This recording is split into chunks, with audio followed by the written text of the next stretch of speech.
मेरे प्रवेश करते ही प्रलय काल के मेघ की भांति काली कांति वाली एक स्त्री अट्टहास करती हुई मेरे सामने खड़ी हो गई।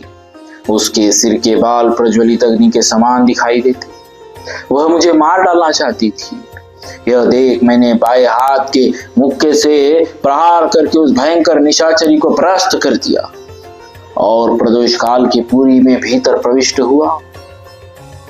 उस समय उस डरी हुई निशाचरी ने मुझसे इस प्रकार कहा, वीर, मैं साक्षात लंकापुरी हूं। तुमने अपने पराक्रम से मुझे जीत लिया है, इसीलिए तुम समस्त राक्षसों पर पूर्णतः विजय प्राप्त कर लोगे।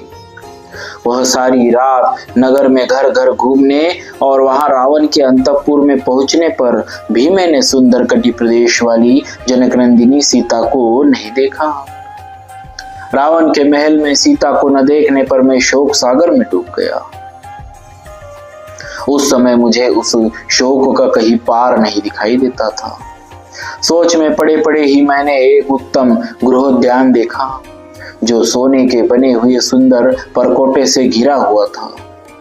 तब उस परकोटे को लांघ कर मैंने उस गृहोद्यान को देखा जो बहुसंख्यक वृक्षों से भरा हुआ था। उस अशोक वाटिका के बीच में मुझे एक बहुत ऊंचा अशोक वृक्ष दिखाई दिया। उस पर चढ़कर मैंने सुवर्णमय कदलीवन देखा तथा उस अशोक वृक्ष के पास ही मुझे सर्वांग सुंदरी सीता का दर्शन हुआ। वे सदा 16 वर्ष की सी अवस्था में युक्त दिखाई देती है। उनके नेत्र प्रफुल्ल कमलदल के समान सुंदर है। सीता जी उपवास करने के कारण अत्यंत दुर्बल हो गई है और उनकी यह दुर्बलता उनका मुख देखते ही स्पष्ट हो जाती है। वे एक ही वस्त्र पहनी हुई है और उनके केश धूल से धूसर हो गए। उनके सारे अंग शोक संताप से दीन दिखाई देते हैं। वे अपने स्वामी के हित चिंतन में तत्पर है। रक्त मांस का भोजन करने वाली क्रूर एवं कुरूप राक्षसिया उन्हें चारों ओर से घेर कर उनकी रखवाली करती है। ठीक उसी तरह जैसे बहुत सी बाघिनें किसी हरिणी को घेरे हुए खड़ी हो। मैंने देखा वे राक्षसियों के बीच में बैठी थी और राक्षसियां उन्हें बारंबार धमका रही थी। वे सिर पर एक ही वेणी धारण किए दीन भाव से अपने पति के चिंतन में तल्लीन हो रही थी। धरती ही उनकी शैया है। जैसे हेमंत ऋतु आने पर कमलिनी सूख कर श्रीहीन हो जाती है, उसी प्रकार उनके सारे अंग कांतिहीन हो गए हैं। रावण की ओर से उनका हार्दिक भाव सर्वथा दूर है। वे मरने का निश्चय कर चुकी है। उसी अवस्था में मैं किसी तरह शीघ्रता पूर्वक मृगरानी सीता के पास पहुंच सका। वैसी अवस्था में पड़ी हुई उन यशस्विनी नारी श्री राम पत्नी सीता को अशोक वृक्ष के नीचे बैठी देख मैं भी उस वृक्ष पर स्थित हो गया और उन्हें वहीं से निहारने लगा। इतने में ही रावण के महल में करधनी और नुपुरों की झनकार से मिला हुआ अधिक गंभीर कोलाहल सुनाई पड़ा। फिर तो मैंने अत्यंत उद्विग्न होकर अपने स्वरूप को समेट लिया, छोटा बना लिया और पक्षी के समान उस गहन शींशपा अशोक वृक्ष में छिपा बैठा रहा। इतने में ही रावण की स्त्रियां और महाबली रावण ये सब के सब उस स्थान पर आ पहुंचे जहां सीता देवी विराजमान थी। राक्षसों के स्वामी रावण को देखते ही सुंदर कटि प्रदेश वाली सीता अपनी जांघों को सिकोड़कर और उभरे हुए दोनों स्तनों को भुजाओं से ढककर बैठ गई। वे अत्यंत भयभीत और उद्विग्न होकर इधर उधर देखने लगी। उन्हें कोई भी अपना रक्षक नहीं दिखाई देता। भय से कांपती हुई अत्यंत दुखिनी तपस्विनी सीता के सामने जा दशमुख रावण नीचे सिर किए उनके चरणों में गिर पड़ा और इस प्रकार बोला, विदेह कुमारी, मैं तुम्हारा सेवक हूँ, तुम मुझे अधिक आदर दो। इतने पर भी अपने प्रति उनके उपेक्षा देख वह कुपित होकर बोला, गर्वीली सीते, यदि तू घमंड में आकर मेरा अभिनंदन नहीं करेगी तो आज से 2 महीने के बाद मैं तेरा खून पी जाऊंगा।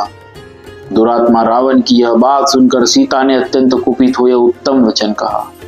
नीच निशाचर, अमित तेजस्वी भगवान श्री राम की पत्नी और इक्ष्वाकु कुल के स्वामी महाराज दशरथ के पुत्र वधु से यह न कहने योग्य बात कहते समय तेरी जीभ क्यों नहीं गिर गई? दुष्ट पापी, तुझ में क्या पराक्रम है? मेरे पतिदेव जब निकट नहीं थे तब तू उन महात्मा की दृष्टि से छुपकर चोरी चूरी मुझे हर लाया। तू भगवान श्री राम की समानता नहीं कर सकता, तू तो उनका दास होने के योग्य भी नहीं। श्री रघुनाथ जी सर्वथा अजय, सत्यभाषी, शूरवीर और युद्ध के अभिलाषी एवं प्रशंसक है। जनक नंदिनी के ऐसी कठोर बात कहने पर दशमुख रावण लगी हुई आग की भांति सहसा क्रोध से जल उठा और अपनी क्रूर आंखें फाड़ फाड़ कर देखता हुआ दाहिना मुक्का तान कर मिथिलेश कुमारी को मारने के लिए तैयार हो गया। यह देख उस समय वहां खड़ी हुई स्त्रियां हाहाकार करने लगी। इतने ही में उन स्त्रियों के बीच से दुरात्मा की सुंदरी भार्या मंदोदरी झपट कर आगे आई और उसने रावण को ऐसे करने से रोका। साथ ही उस काम पीड़ित निशाचर से मधुर वाणी में कहा, महेंद्र के समान पराक्रमी राक्षस राज, सीता से तुम्हें क्या काम है? आज मेरे साथ रमन करो। जनक नंदिनी सीता मुझसे अधिक सुंदर नहीं है। प्रभु, देवताओं, गंधर्वों और यक्षों की कन्याएं हैं, इनके साथ रमन करो। सीता को लेकर क्या करोगे? तदनंतर वे सब स्त्रियां मिलकर उस महाबली निशाचर रावण को सहसा वहां से उठाकर अपने महल में ले। दशमुख रावण के चले जाने पर विकराल मुख वाली राक्षसियां अत्यंत दारुण क्रूरतापूर्ण वचनों द्वारा सीता को डराने धमकाने लगी। परंतु जानकी ने उनकी बातों को तिनके के समान तुच्छ समझा। उनका सारा गर्जन तर्जन सीता के पास पहुंचकर व्यर्थ हो गया। इस प्रकार गर्जना और सारी चेष्टाओं के व्यर्थ हो जाने पर उन मांस भक्षिणी राक्षसियों ने रावण के पास जाकर उसे सीता जी का महान निश्चय कह सुनाया। फिर वे सब की सब उन्हें अनेक प्रकार से कष्ट दे हताश और उद्योग शून्य हो निद्रा के वशीभूत होकर सो गई।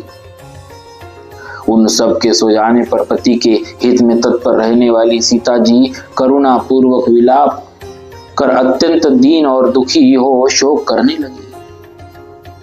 उन राक्षसियों के बीच से त्रिजटा नाम वाली राक्षसी उठी और अन्य निशाचरियों से इस प्रकार बोली, अरे तुम सब अपने आप को ही जल्दी खा जाओ, कजरारे नेत्रों वाली सीता को नहीं। ये राजा दशरथ की पुत्र वधु और जनक की लाडली सती साध्वी सीता इस योग्य नहीं। आज अभी मैंने बड़ा भयंकर तथा रोंगटे खड़े कर देने वाला स्वप्न देखा है। वह राक्षसों के विनाश तथा इन सीता देवी के पति की विजय का सूचक है। ये सीता ही श्री रघुनाथ जी के रोष से हमारी और इन सब राक्षसियों की रक्षा करने में समर्थ है। अतः हम लोग विजय नंदिनी से अपने अपराधों के लिए क्षमा याचना करें, यही मुझे अच्छा लगता है। बोलिए भक्तवत्सल भगवान की जय, सियावर रामचंद्र की जय।